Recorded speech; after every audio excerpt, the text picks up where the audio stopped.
Everton's reported £7 million deal for Arsenal's Christian Nørgaard could reshape their midfield rebuild, but why now? Tablo Sports cuts through the noise. Manchester United's links and Arsenal's teenage surge are coming too, but Everton starts the story. Everton's rebuild has found its first serious test, and the fee tells you plenty. Everton agrees £7 million deal to sign Arsenal's Christian Nørgaard. The reported agreement looks far more substantial than ordinary window chatter. Nørgaard's value would come from control, ball winning, and leadership rather than highlight real glamour. Everton supporters are right to ask whether one experienced midfielder can accelerate a rebuild that still has wider demands. Sky Sports reports that Everton have agreed a reported £7 million deal to sign Christian Nørgaard from Arsenal. That wording matters. The agreement has been reported, but the transfer hasn't been formally completed, so Nørgaard remains an Arsenal player for now. Football loves to turn a handshake into a parade before the paperwork has even found a printer. The football logic is easy to understand. Nørgaard gives Everton a midfielder who reads danger early, competes for second balls, and can bring calm when matches become scrappy. His leadership could help a side trying to build a more reliable platform, especially if Everton want their midfield to protect the defense instead of constantly asking it to survive open space. That doesn't mean the move magically fixes everything. A ball-winning midfielder can stabilize the center, but he can't repair every gap in a squad or guarantee that Everton's attacking structure suddenly starts producing chances. The reported £7 million fee also frames the deal as a practical rebuild decision, not a vanity signing designed to dominate social media for 24 hours. Arsenal, meanwhile, would be losing experience from a squad chasing the highest level.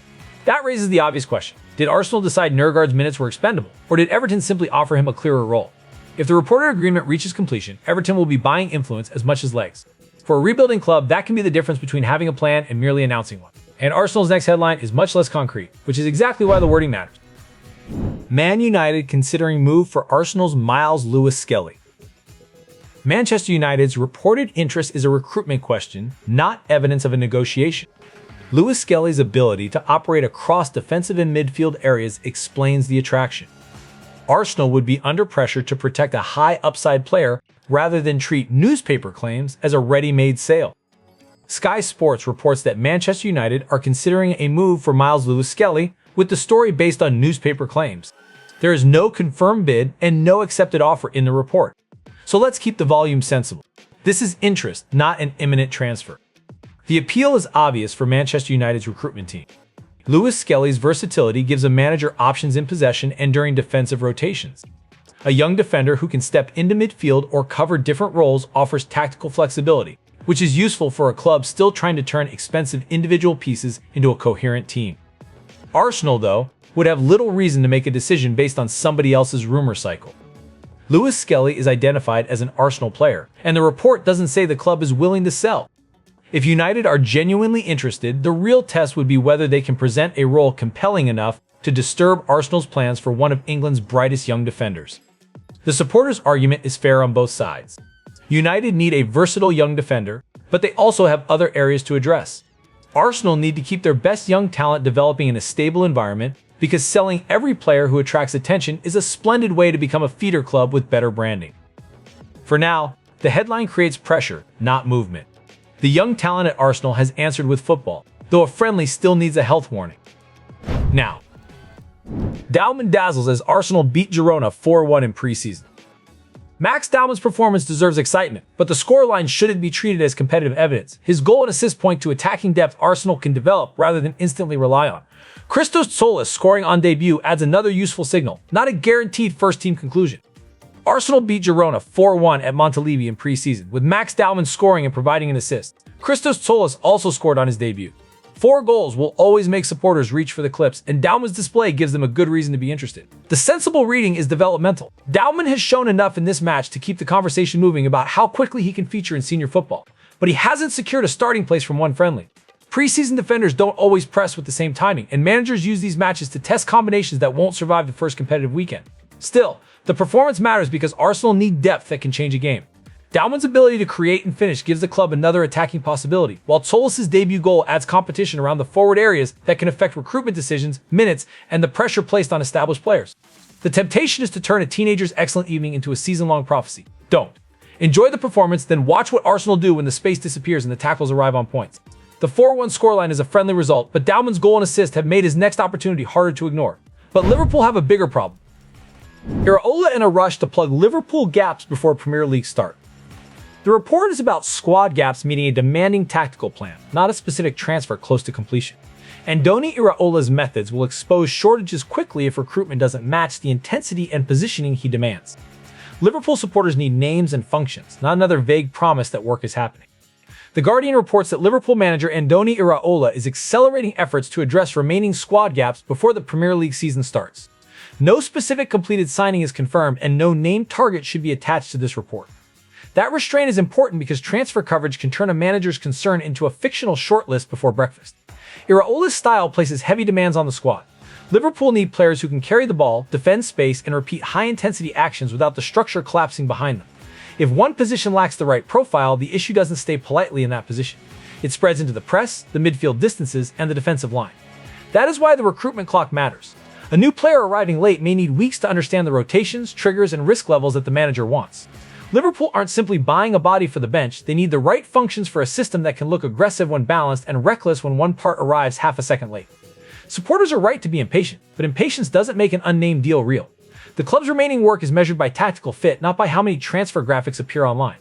If Liverpool start the campaign with the same gaps Iraola is trying to plug, the pressure will land on the manager before the squad has had time to settle. Club transfer noise now gives way to football's governing crisis, where the consequences are much larger. A bruising 24 hours, what next for FIFA and under pressure Infantino? The pressure on Gianni Infantino has moved beyond a single awkward news cycle. The central question is whether he can survive as FIFA president while football bodies demand clearer answers. This story deserves scrutiny because institutional power rarely gives up ground without a fight. BBC Sport reports that pressure is building on Gianni Infantino and asks whether he can survive as FIFA president. The supplied report doesn't establish a resignation, removal, or final outcome. What it does establish is a leadership problem serious enough to put Infantino's position under direct public discussion. That changes the scale of the day's news. A club can survive a bad transfer window by blaming timing, injuries, or the sporting director's inbox. FIFA can't treat questions about its leadership as another rumor to be outlasted. The governing body's authority depends on trust from football organizations across different regions, and pressure from those bodies makes the issue harder to contain. Infantino's challenge is political as much as administrative. He needs to retain support while the criticism grows, and every defensive statement risks creating another argument about transparency. Football's global structure is complicated enough without leadership battles turning every decision into a referendum on who benefits. The next stage depends on what those critics demand and whether they can turn concern into a formal process. Right now, the pressure is real, but survival is unresolved. That uncertainty hangs over every later report about a possible review. One Arsenal fee claim is circulating, but the headline itself is carrying more certainty than the evidence gives us. Transfer news live. Arsenal agree Bruno Guimarães fee as Newcastle clinch €29.2 million deal transfer marked. The wording presents a live transfer claim rather than a confirmed Arsenal announcement. Bruno Guimarães is named in the headline, but the package doesn't provide a confirmed agreement or a completed move involving Arsenal. The separate €29.2 million Newcastle deal shows how quickly a transfer feed can combine distinct claims into one noisy banner. The transfer-marked headline says Arsenal have agreed Bruno Guimarães fee, while Newcastle have clinched a €29.2 million fee. That is the claim as presented, not confirmation from Arsenal. The package gives no further verified detail about the fee, the negotiating clubs, or a completed transfer involving Bruno Guimarães. That distinction matters because a live transfer page is built to keep the audience moving from one update to the next. A quote mark around agree Bruno Guimarães fee is doing plenty of work. It tells you the claim is being reported, while the headline speed encourages you to read it as settled. Transfer news often puts two developments beside each other until they look connected. Arsenal supporters can be excited by the possibility, but there isn't enough in this package to call the deal done. Until a stronger confirmation arrives, the story is a reported fee claim with a famous name attached, and that makes it useful for discussion but dangerous as a squad forecast.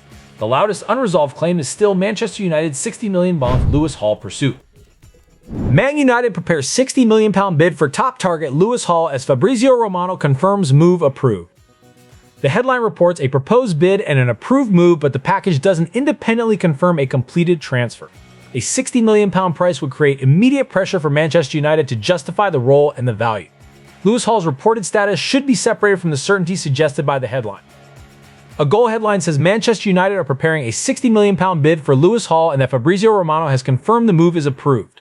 The package provides that headline but no additional confirmed detail about a bid being submitted, an agreement being reached, or Hall changing clubs. So the responsible reading is still a reported plan. The money would make this a serious decision. A £60 million bid isn't just a shopping list entry, it creates expectations around playing time, tactical responsibility, and immediate impact. Manchester United would need to believe Hall can fill a clear need rather than become another expensive answer to a question the club hasn't properly defined. The word approved is also doing heavy lifting. Approved by whom, for what stage, and with which conditions? Transfer headlines often compress internal interest, budget permission, and final negotiations into one confident phrase. The viewer deserves those stages separated, especially when the fee is large enough to become a weekly talking point. United's recruitment team may value Hall's profile, but the available information doesn't establish a bid. If the move progresses, the next meaningful evidence will be an offer, talks between the clubs, or a reliable confirmation of terms. And now the gossip column offers a claim so dramatic it practically arrives wearing a comedy mustache. Salah close to Trabzonspor move, Sunday's gossip. The Trabzonspor claim is presented as gossip and should be treated at that level. The same item also links Bayern Munich with Benjamin Sesko and Enzo Maresca with Pedro Neto, showing how broad the roundup is. Mohamed Salah's reported destination is the attention grabber, but the package gives no completed agreement. BBC Sports Sunday Gossip Roundup says Mohamed Salah is edging towards a move to Trabzonspor. The same summary mentions Bayern Munich's interest in Manchester United striker Benjamin Sesko and Manchester City manager Enzo Maresca wanting to work with Chelsea winger Pedro Neto again. These are gossip claims, not confirmed transfers. Salah to Trabzonspor is the line that dominates because it sounds extraordinary. That doesn't make it true, and the package offers no confirmation of a deal, fee, or formal announcement. A story can be entertaining and still deserve a very large question mark. The other claims need the same treatment. Interest from Bayern Munich isn't a completed move for Sesko, while a manager wanting a reunion with Pedro Neto isn't evidence that Chelsea have agreed to sell him. The gossip format bundles possibility, preference, and transfer movement into one neat package, even though those stages are miles apart. This is where the Windows theater becomes obvious. Famous names generate clicks before negotiations generate documents. For now, Salah's reported Trabzonspor move belongs in the gossip column, not in a list of confirmed squad changes. The transfer claims can wait. FIFA's critics are now asking for a process, not another headline. And call for full review as pressure grows on Infantino.